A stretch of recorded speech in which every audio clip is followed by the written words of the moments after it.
Dear Diary, the day that I thought would never come has finally arrived, and I am now cleaning up the house because we are putting it up for sale and we're moving away. So today I woke up very early in order to get started cleaning up the backyard so that I could start getting the house ready for showings. And truthfully, I was not prepared for this because I guess in my head, I always figured that the day that we sold the house, well, number one, I thought that day would never come because my goal was always to hold on to Serendipity of Eternal Summer Street.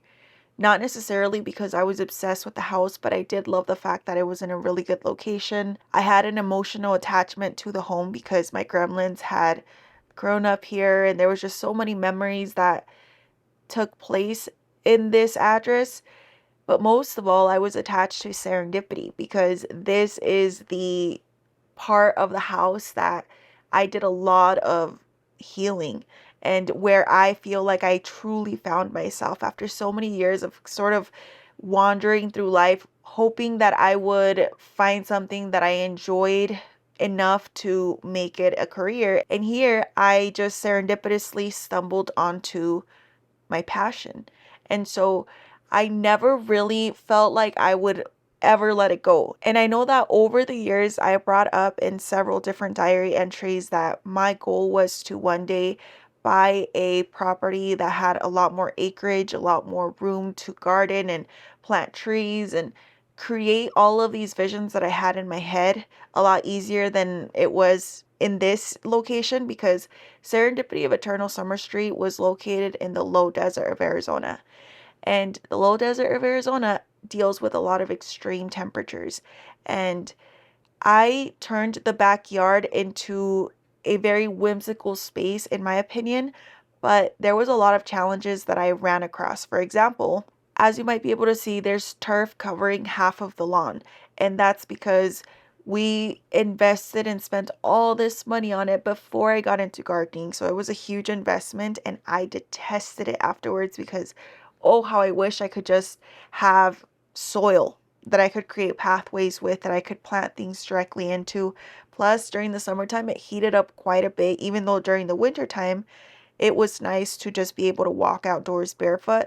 The amount of times that we were able to do that versus not, it just didn't make sense. And then the rest of the yard was covered in pavers, which helped to give the space a more put together look. It defined the pathways.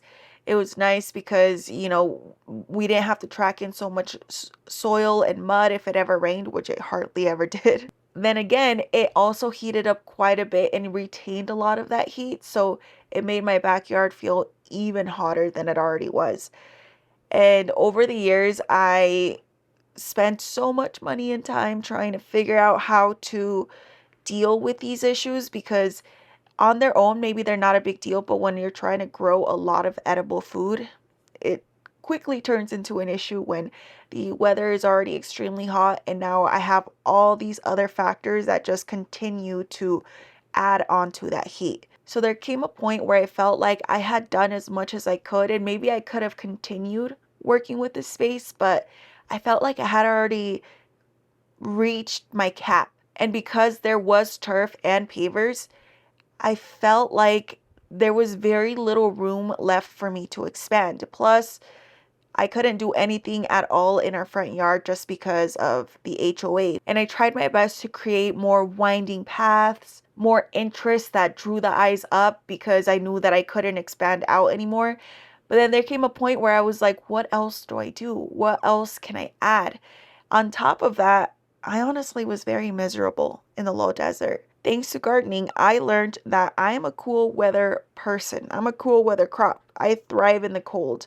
I love the cold. A little bit of frost makes me even sweeter, but in the low desert, I turn bitter really quickly. I wilt. I shrivel up. I stop producing. And because it was hot most of the year, I just felt myself consumed by these summer blues of just waiting for cooler weather to come by. And then I always felt like it never lasted long enough, especially because during the cooler months, we had so many family events and birthdays and the holidays come around. And so by the time I was finally able to get away to do a little bit of gardening, it was already starting to heat up again. So I always felt like I was racing this clock of just trying to grasp onto any cool days.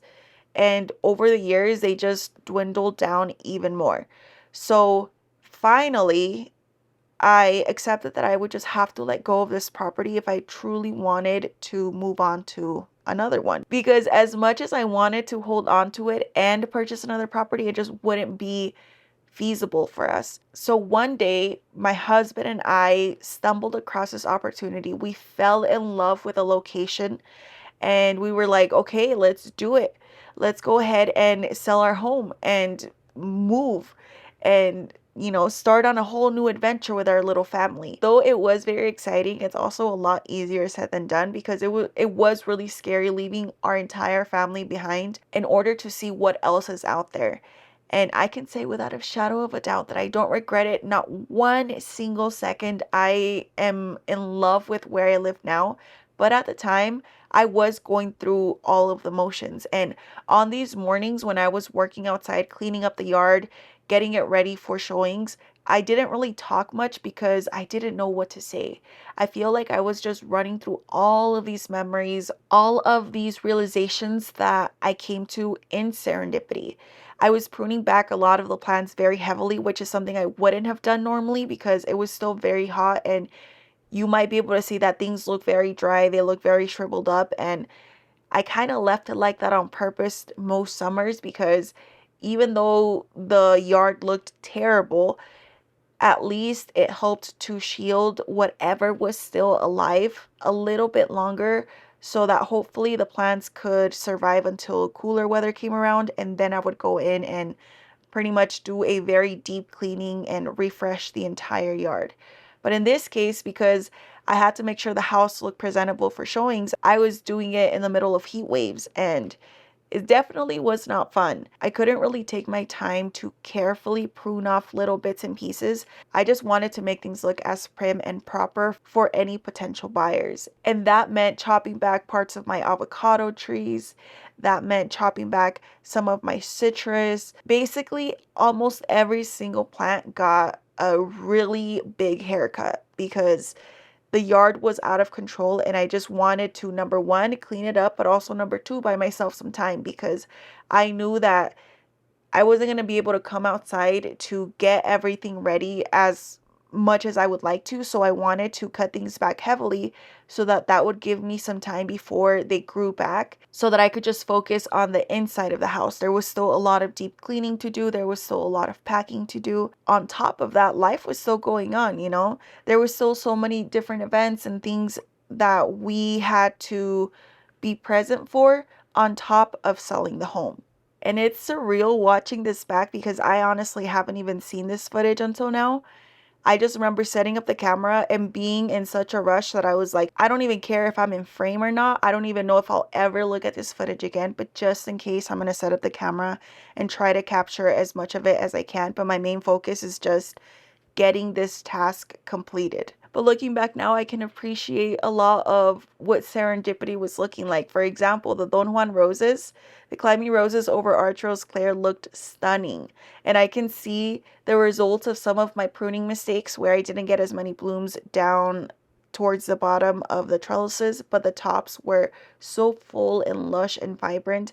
And the grapevines were super, super full. And one thing that I remember doing was chopping them back severely because I already knew that during the hotter months of the year, they grew like weeds. So if I chop them back about a foot or two, they could put that back in a couple of days. So I really, really chopped them back in order to open up the space and to give myself several weeks worth of time before they grew back and I had to be out here doing it all over again. And then something else that I also took my time to do was ripping out any of the plants that were in the garden beds. And usually, because I wait to do this during the cooler months, I usually take out whatever has dried up, whatever has shriveled up or stopped producing. And then I top the garden beds and go in and start planting seeds immediately. I do not like to see the garden beds bare at all. But in this case, it was really difficult for me because I was taking down trellises just in case, because I didn't want anybody to think I was leaving them behind. I wanted to make sure I could store them, minus the cattle panel trellises. A part of me did want to bring them with me, but at the same time, I had nowhere to store them and we still hadn't sold the house yet. So removing them would mean that I was just piling stuff somewhere else in the yard, and that's not really what I wanted to do, especially if we were in the process of selling the house. So I left all of the cattle panel trellises. I left any sort of DIY trellis that I had made over the years.